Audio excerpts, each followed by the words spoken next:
Hello everyone, Ember here, and welcome back to a new video. In this one I'd like to talk about a bunch of new rogue decks that are coming around in the set Shrouded Fable.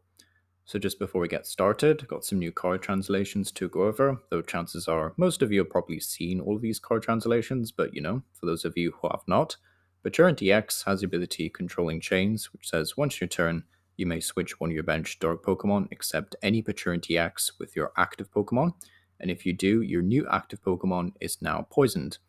And this actually really helps Palafin EX, of all things, because believe it or not, what you can do is switch Morpeko into the active spot. And for those of you who aren't familiar with Roaring Moon or anything, Morpeko just says if it doesn't have any energy attached to it, it has free retreat. So basically, what you do is you get Pechurant to switch Morpeko into the active spot, poison it, but then you just free retreat it back into Palafin EX and swing again. So yeah, that's the combo there. There's also a new Dusclops and Dusknoir, which can basically just KO themselves to place a load of damage counters, which is very, very useful for spread decks, not just Charizard. And as well as this new Kingdra, which has the very powerful attack World Command, which allows you to put 3 water Pokemon from your discard pile onto your bench, so stuff like Excalibur and Blastoise EX, but also has the very impressive attack Hydro Pump, which does 50 base, but then 50 more for each water energy attached to Kingdra. So yeah, very powerful and honestly kind of difficult to KO with 310 HP. So yeah, quite tanky. But the first deck I want to take a look at is indeed Kingdra, playing both Chien-Pao and Blastoise. So this player has decided to shoehorn in a Kingdra line, a 3-2-2 split of both Single Prize and Kingdra EX. Kingdra Single Prize has the ability Seething Currents, I believe it's pronounced, and it basically just forces both players to shuffle. Well, you choose a player, I think, and then one player shuffles in and draws 4. So can be very disruptive against your opponent, but it can also just give you a bit of draw power, so you're not just relying on stuff like Raining Greninja, which is quite nice. And this deck is kind of leaning into that idea of using Kingdra as your way of shuffling draw stuff, because it's also playing stuff like Candace to find Pokemon and energy, which honestly, I'm not super sure if Candace is really worth it, and you'd be better off just playing stuff like Arvin or, Colorus Experiment, really, just to find more stuff. But either way, this player has gone for Candace. Personally, again, not my cup of tea, but I can kind of see the appeal because you just want your Pokemon out with this deck. Like, you don't really want much else. And as long as, your Kingdras and your Greninjas are drawing you enough cards, then you shouldn't have to worry too much about draw support or, stuff like B-Barrel, basically. So yeah, super cool list, and would definitely like to try this out at some point. But yeah, very cool. Also, we've got this new Yveltal spread deck. So I don't have an Yveltal translation up, but basically what Yveltal does is for a single dark energy, you get to put 2 damage counters on each of your opponent's Pokemon that are already damaged. So effectively, you can use stuff like Frostlass to put a damage counter on each Pokemon in play with an ability between turns, as well as, of course, the new Dusclops, and you can even run Dusknoir, even though this list doesn't seem to be running it, I don't think. Yeah, I think it's, 2 Dusclops, 2 Duskull, no Dusknoir, but you could run it if you really wanted to. But yeah, that's kind of like the whole idea behind the spread deck. You've also got other attackers like Bulbin Ursalona, Mimikyu. You've even got the Monkey Dory to move over damage counters. And one thing that I will say about this deck is that I don't think it will be particularly easy to play, but I do think it will be a lot of fun to try out and make work. It'll definitely be a hard deck to master, I think, but once, you get the swing of it, then it could be really strong. But yeah, definitely a lot of cool ideas going on here. One thing I will say, which I don't really agree with, though, is the 4 copies of Snorlax Doll. I really don't think that's worth it. But aside from that, 4 copies of Snorlax Doll, yeah, not really my cup of tea.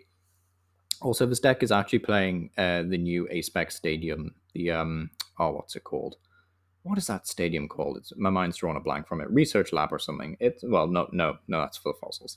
Oh, what's it called? That's going to annoy me for the rest of the day. But yeah, the new stadium that basically just turns all of your single prize Pokemon into 0 prizes, or something like they don't take any damage, or like they give up 1 less prize. This is going to really annoy me, actually. But yeah, it's a very, very strong stadium to think about, really.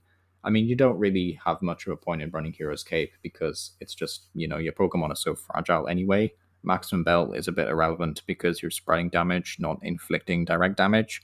You could play Prime Catcher, to be honest. I could definitely see an argument for Prime Catcher.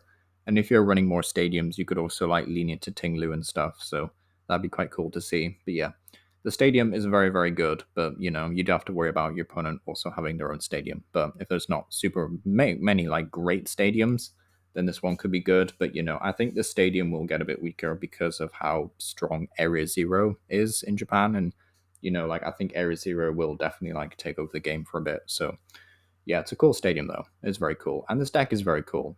Get to play Psychic, Water, and the Dark Energy. So yeah, very, very cool list overall though. Definitely want to try this one out.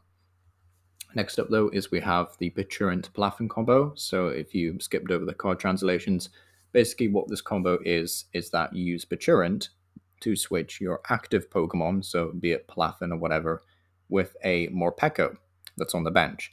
And basically, Morpeko says if it has no energy attached to it, it has free retreat.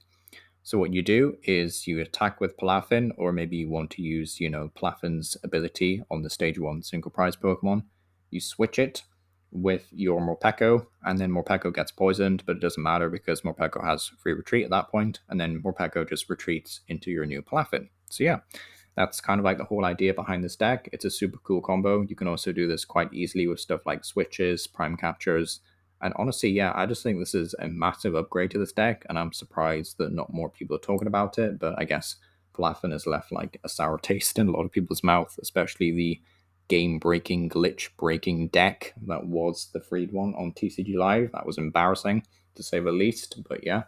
I do think this is worth it, and as long as it's not, super glitchy, it could be a lot of fun to try out, and, a nice upgrade to the already existing Palafin deck. So yeah, really cool. We also have this new Kingdra list, and I was very hesitant to put this in the video because honestly, I'm really not sold on this. It's one of these massive Kyreum decks, and I love Kyreum personally. I think it's a very cool card. But just playing a VMAX in this day and age is super rough. A 3-prize Pokemon, when there's loads of 2-prizers that can just get these massive 1-KOs. Not super sold on it, to be honest. However, it is still technically a stage 1 with like 340 HP, so it is rather tanky. 330 actually, sorry. But yeah, still quite a tanky boy, but it's just a bit risky. I know the ability is also really strong, so you don't have to rely on it for like attacking. So you might just want to play like the Radiant Eternatus in this list to put Kyrems into play, and then Kyreum can accelerate energy to Kingdra.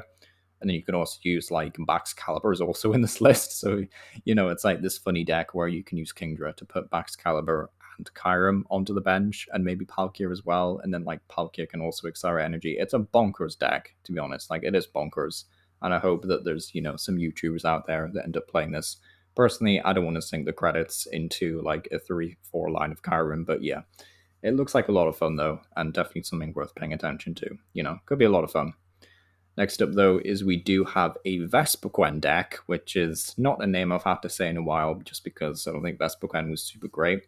But basically, Vespiquen does have synergy with the Fortress EX, which can KO itself, but does also have synergy with Dusclops. So, just something worth bearing in mind. I don't really have too much else to say about this deck, but yeah.